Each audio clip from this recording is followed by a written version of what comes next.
पाकिस्तान की स्पेस की कड़ी निगरानी जारी है। मुल्की फजाई हदूद से गुजरने वाली गैर मुल्की परवाजों की निगरानी भी शुरू कर दी गई। पाकिस्तान को इकट्ठा कर देते हैं। आप हमें बताइए, परेड ग्राउंड भरना है, सारे पाकिस्तान भरना है, कराची में कायदे आजम के मजार के बाहर ग्राउंड भरना है, जगह बताइए, इजाजत दीजिए, हम आपको पूरे पाकिस्तान को इकट्ठा करके दिखाते हैं। हम तो यही कह रहे हैं, हमें मौका दें, हम आपको पाकिस्तान को यकजा करके देते हैं एक नाम के पीछे। पाकिस्तान को डर है कि भारत ने अगर ब्रह्मोस मिसाइल से हमला किया तो कराची, पेशावर, इस्लामाबाद में जबरदस्त तबाही मच सकती है। पाकिस्तान की मिसाइल हमले को भारत का S-400 फेल कर देगा। सुनो हिंदुस्तान, ये खेल तुमने शुरू किया, लेकिन इसको अंजाम तक हम पहुंचाएंगे। तुम्हें अपनी फौजी अददी बर्तरी का गरूर है, होना भी चाहिए कि तुम तादाद में हमसे ज्यादा हो, लेकिन जंगें कब किसने तादाद की बुनियाद पर जीती हैं? पाकिस्तान जो है वो सिर्फ फिर डिफेंसिव नहीं होगा, फिर ऑफेंसिव भी होगा। सिर्फ ये नहीं कि हम अपना बचाव करेंगे, हम फिर वार भी करेंगे, और ऐसा वार करेंगे कि वो हमेशा हमेशा याद रखेंगे, जैसे पहले भी माजी में भी उनको हमारी बहुत सारी यादें होंगी ना। हम उम्मीद ये करते हैं कि पहली बात जंग नहीं होगी, किसी किस्म का एक इस तरह का इर्रेशनल फैसला भारत नहीं करेगा। लेकिन अगर करता भी है, कोई 2019 किस्म की हरकत करता है, कोई 2016 किस्म की हरकत करता है, तो हमारे जो डिफेंसेस हैं अपने तौर पे अपनी जगह मौजूद है। इंडिया एक कन्वेंशनल वॉर, एक इन्वेजन पाकिस्तान के ऊपर करने का प्लान कर रहा था बहुत अरसे से। इन्होंने तकरीबन $100 बिलियन प्लस का असला, कन्वेंशनल असला खरीदा है। दुनिया का सबसे बड़ा ये इंपोर्टर है असलहे का, और जो पिछले 3 साल से ये ट्रेनिंग कर रहे हैं, मिलिट्री ट्रेनिंग कर रहे हैं, वो सारी कन्वेंशनल जंग की कर रहे हैं। पाकिस्तान ने भी रफेल के मुकाबले में चीन से J-10 इंडक्ट किए, और फिर उसके बाद अपने जो हमारे JF-17 की जो क्वालिटी थी और जो वेपनाइजेशन थी, जो वेपन था उसके ऊपर, उसको बहुत आगे ले गया, और उसी किस्म के वेपन को उसके साथ लोड किया या उसको उसके काबिल किया जो कि इस वक्त रफेल लेके आया। बॉर्डर इलाके में पाकिस्तानी सेना ने अपने तमाम चेकपोस्ट से पाकिस्तान का झंडा हटा दिया है। चेकपोस्ट से सैनिकों को भी हटा दिया गया है। हमारे प्राइम मिनिस्टर मियां शहबाज शरीफ साहब कहाँ हैं? वो कहीं हमें फ्रंट पे नजर नहीं आ रहे। वो कौम के लीडर हैं, वजीर आजम हैं, क्या उन्हें नहीं चाहिए कि वो फ्रंट पे आके फ्रंट से कौम को लीड करें? ये एक डर है भारत के सैन्य अभियान को लेकर, भारत की सेना की तरफ से आक्रमण ना हो जाए, इसे लेकर एक डर है। करना क्या चाह रहे हैं, पोर्ट्रे क्या करना चाह रहे हैं, कि ये पॉसिबल भी है? हमारी फौज हमेशा तैयार हालत में है। हमारे बारूद खानों में ताजा बारूद की महक फैली है, हमारी तोपें आग उगलने को बेताब है। पाकिस्तानी मदरसे में पढ़ते हैं, और मदरसे में जो भी पढ़ता है वो दिमाग से पैदल होता है। अब हम ये बिलीव कर लें कि जो लड़ाई है वो इमिनेंट है, वो होनी है, और ये किसी वक्त भी या किसी मौके पर भी हो सकती है। याद रखो हिंदुस्तान, ये कोई सालों की जंग नहीं होगी जैसे रूस और यूक्रेन के दरमियान है। सुनो हिंदुस्तान, ये सिलीगुड़ कॉरिडोर तुम्हारे लिए ऐसे फंदे का काम करेगा जो तुमने सोचा भी ना होगा। यहाँ से जो खबर आ रही है उसमें ये है कि एक वो चीज नाम ले रहे हैं कि जी 13वीं की एक पूजा होती है वहां पे। जब कोई शख्स मारा जाता है तो 13 दिन के बाद उसकी एक पूजा होती है जिसको 13वीं वो कहते हैं। अब ये भारतीय हुकूमत की एक इंतहाई सीनियर जो सोर्स है उसने एक आलमी मीडिया के एक साफी को बताया कि जी बहुत सारा हम पे जो प्रेशर आ रहा है, लोग ये कह रहे हैं कि जब 13वीं की हम पूजा करेंगे, जो 5 मई को वो तारीख पूरी हो रही है, तो हम उन मरने वालों को क्या मुंह दिखाएंगे? पाकिस्तान के सेना का वहां के पुलिस वाले विरोध कर रहे हैं। दोनों ने एक दूसरे पर बंदूकें तान रखी है। स्थानीय पुलिस वाले पाकिस्तानी सैनिकों को कह रहे हैं कि यहां तुम्हारा क्या काम है, जाओ, अगर इतनी ही हिम्मत है तो हथियार उठाओ, कश्मीर चले जाओ, वहां जाकर अपनी ताकत दिखाओ। दोस्तों, भारत की तैयारियों को देख करके पाकिस्तानियों की हवा टाइट है, ये बात हम सभी को पता है। 24 घंटे 48 घंटे में ये सब खबरें चल रही मीडिया में। इन खबरों के बीच में पाकिस्तान से एक खबर आ रही है। खबर यह है कि पाकिस्तान ने अपनी जितने भी बॉर्डर के किनारे जितनी भी चेक पोस्ट हैं, उसके ऊपर पाकिस्तान का झंडा रहता था।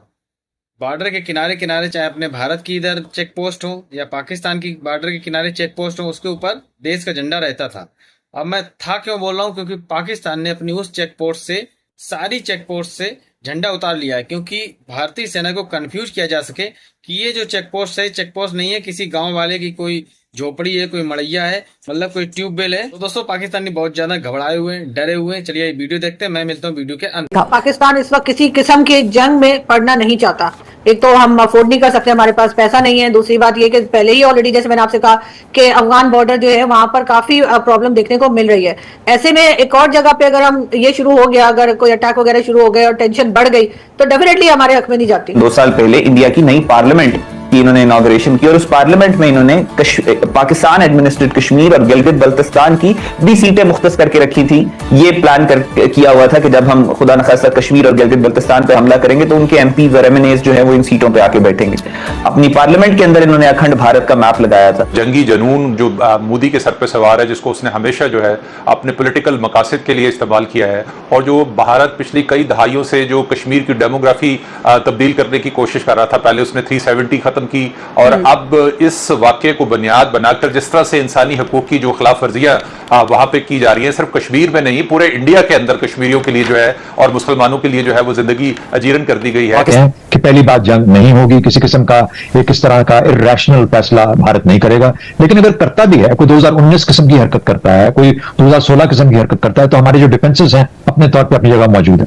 देखिए 2019 के बाद से 2 तब्दीलियां आई हैं भारत की कैपेबिलिटी के अंदर। अगर मैं सिर्फ एयरफोर्स की बात करूं, फौज के अंदर कोई इतनी बड़ी तब्दीलियां नहीं है, लेकिन एयरफोर्स के पॉइंट ऑफ व्यू से एक रफेल इंडक्ट हुआ और एक S-400 मिसाइल है जो ग्राउंड बेस्ड डिफेंस सिस्टम है उनका, वो उन्होंने इंडक्ट किया है। उसकी 5 बैटरीज हैं उनके पास।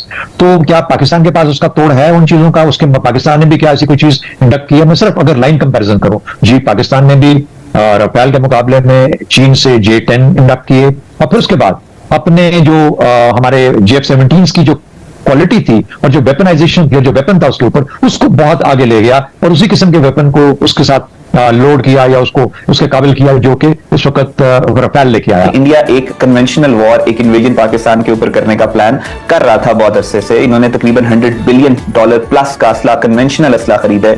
दुनिया का सबसे बड़ा ये इंपोर्टर है असले का, और जो पिछले 3 साल से ये ट्रेनिंग कर रहे हैं, मिलिट्री ट्रेनिंग कर रहे हैं, वो सारी कन्वेंशनल जंग की कर रहे हैं। इंडिया ने अपनी जो नेवी के ऊपर सबसे ज्यादा इन्वेस्ट किए, जो दुनिया का सबसे बड़ा इंपोर्टर बने और $100 बिलियन प्लस का असला लिए, तो और उसमें सबसे ज्यादा असला नेवी के पास आया है। और नेवी इंडिया सिर्फ और सिर्फ पाकिस्तान के खिलाफ इस्तेमाल करता है। चाइना के खिलाफ तो इंडिया की सीज नहीं है, या नेपाल के खिलाफ या बांग्लादेश के खिलाफ तो नहीं। So it was writing on the wall that India is planning some mischief, एक पाकिस्तान के खिलाफ मिसएडवेंचर प्लान करना चाह रहा है। फिर आप ये भी देखें कि अब से तकरीबन 2 साल पहले इंडिया की नई पार्लियामेंट की इन्होंने इनॉग्रेशन की और उस पार्लियामेंट में इन्होंने पाकिस्तान एडमिनिस्ट्रेटेड कश्मीर और गिलगित बल्तिस्तान की 20 सीटें मुख्तस करके रखी थी। ये प्लान किया हुआ था कि जब हम खुदा न खास्ता कश्मीर और गिलगित बल्तिस्तान पे हमला करेंगे तो उनके MPs और MNAs जो है वो इन सीटों पे आके बैठेंगे। अपनी पार्लियामेंट के अंदर इन्होंने अखंड भारत का मैप लगाया था। तो इंडिया का प्लान तो सबको पता था कि इन्होंने पाकिस्तान के साथ कोई मिसएडवेंचर प्लान करना है और इनको कोई एक्सक्यूज चाहिए। जनून जो मोदी के सर पे सवार है, जिसको उसने हमेशा जो है अपने पॉलिटिकल मकासद के लिए इस्तेमाल किया है, और जो भारत पिछली कई दहाइयों से जो कश्मीर की डेमोग्राफी तब्दील करने की कोशिश कर रहा था, पहले उसने 370 खत्म की और अब इस वाक्य को बुनियाद बनाकर जिस तरह से इंसानी हकूक की जो खिलाफ वर्जियां वहां पे की जा रही है, सिर्फ कश्मीर में नहीं पूरे इंडिया के अंदर कश्मीरियों के लिए जो है और मुसलमानों के लिए जो है वो जिंदगी अजीरन कर दी गई है। और इंटरनेशनल जो तंजीमें हैं, इंसानी हकूक की तंजीमें हैं, वो इस मामले को हाईलाइट कर रही है।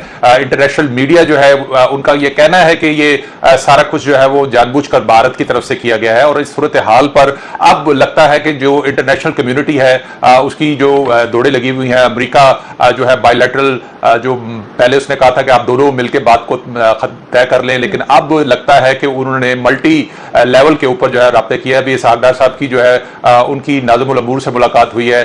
फिर जो है वो वहां से जो सेक्रेटरी ऑफ स्टेट है वो भी यकीनी तौर पर पाकिस्तान और इंडिया की क़यादत से बात कर रहे हैं। सऊदी अरब ने भी आज एक स्टेटमेंट दिया है कि दोनों मुल्क जो है वो सब्र तहम्मुल का मुजाहरा करें। जिस तरह के हालात कल रात से डेवलप हुए हैं कंट्रोल लाइन के ऊपर, वहां पर जो भारतीय तैयारों की परवाजें हैं या उसके बाद जो लाइट जो असला इस्तेमाल किया गया है, सीज फायर की खिलाफवर्जी की गई है, तो ये सूरत हाल की जो संगीनी है उससे जो है वो बखूबी अंदाजा लगा रहा है और पूरी दुनिया को इस चीज का एहसास हो गया है। तो दोस्तों देखा हमने वीडियो कैसे पाकिस्तान के अंदर डर का माहौल है, और ये पाकिस्तानी सुधरने वाले नहीं है।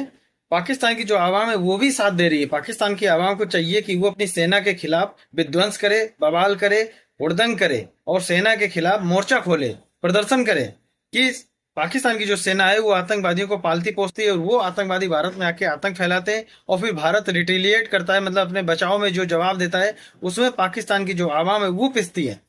मैं यहाँ पे हमदर्दी नहीं दिखा रहा हूँ। अगर कोई भी वीडियो ये पाकिस्तान से देख रहा है तो पाकिस्तान की आवाम ये सुनिश्चित करे कि वो किसके साथ रहना चाहती, शांति के साथ, क्या इस तरीके के डर के माहौल के साथ में, क्योंकि भारत के ऊपर जितने भी हमले होंगे उसका जवाब हम लोग उससे भी ज्यादा पावरफुल तरीके से देंगे। पाकिस्तान का बहुत हो चुका है और इस बार जो पहलगाम का हमला किया, इन्होंने नाम धर्म पूछ के हमारे हिंदू को मारा है, उसका दर्द मेरे दिल में है। मेरे जैसे 140 करोड़ जो भारतीय उनके दिल में है, तो इस चीज का बदला हम लोग जरूर लेंगे। अभी चेक पोस्ट से जो इन लोगों ने झंडे उतारे हैं, ये एक डर इनका दिखाता है, पाकिस्तानी सेना का एक डर दिखाता है। अब एक खबर आई थी कि पाकिस्तानी सेना के अंदर करीब 2-2.5 हजार अधिकारी से लेकर सैनिक छोड़ के भाग चुके हैं। उनका पता नहीं देश के अंदर कहाँ पे हैं। वो बिना इस्तीफा दिए छोड़ के अपनी ड्यूटी से भाग गए हैं, क्योंकि उनको पता है, यहाँ तक कि आसिम मुनीर का भी पता नहीं कि वो कहाँ पर है, वो देश के अंदर है कि किसी बंकर में छिपा है। अब पाकिस्तान की जो सेना है उसी ने फुल ट्रेंड ये आतंकियों को भेजा, क्योंकि जो मेन आरोपी है मूसा आतंकी है वो पाकिस्तान की सेना में था, फिर वो लश्करे में शामिल हो गया और फिर वो आया है यहाँ पे उसने हमला किया। तो दोस्तों मेरा बस यही कहना है कि दोस्तों इस चैनल के ऊपर जो भी वीडियो कंटेंट अपलोड किया जा रहा है वो भारत के खिलाफ नहीं है, मतलब कि आपको जानकारी देना है कि पाकिस्तान की सेना में क्या चल रहा है। बाकी दोस्तों इस चैनल को रिपोर्ट ना करें, सपोर्ट करें, सब्सक्राइब करें, वीडियो को शेयर करें, लाइक करें। दोस्तों मैं आपका भाई हूँ, भारत का, कानपुर उत्तर प्रदेश का रहने वाला हूँ और यूट्यूब से ही मेरी रोजी रोटी चलती है। तो आप लोगों से हाथ जोड़ के प्रार्थना है, कृपया सपोर्ट करें। मिलते हैं नेक्स्ट वीडियो में, तब तक के लिए जय हिंद, वंदे मातरम।